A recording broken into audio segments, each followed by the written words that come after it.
Hey, this is Jason from WA Building Movers. Thank you for always checking out our content on YouTube. Again, you can find us at www.wabuildingmovers.com. Going to talk today about what happens to the existing foundation when you actually raise a house. Well, there can be a number of different options that can actually take place.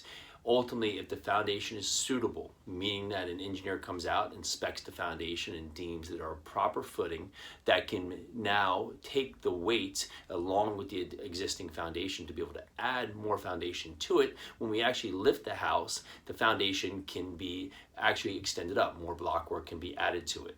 At times, this may require, because the existing foundation did not have rebar inside of the foundation or concrete reinforcing the foundation, that rebar and also concrete may have to be added to the foundation to give it additional support.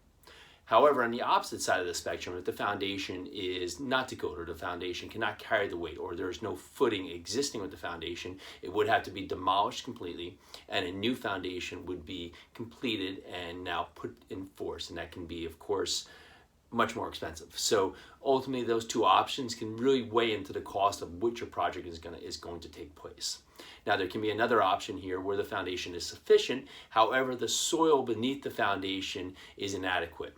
And for that instance, there could be the other option where the foundation stays. However, to support the foundation, there may be different deep pile applications, one notably being helicals, that actually can support the foundation and create the valid support that the foundation needs in place, although regardless of the bad soil. So there's just a few options that take place when you're going to lift a house. It's going to ultimately come down to what is going to be the next step with my foundation. Can I keep it? Does it have to go? And that could be a pretty big swing, 10, 20, 30 $1,000 in the cost of now the house lift portion with the foundation.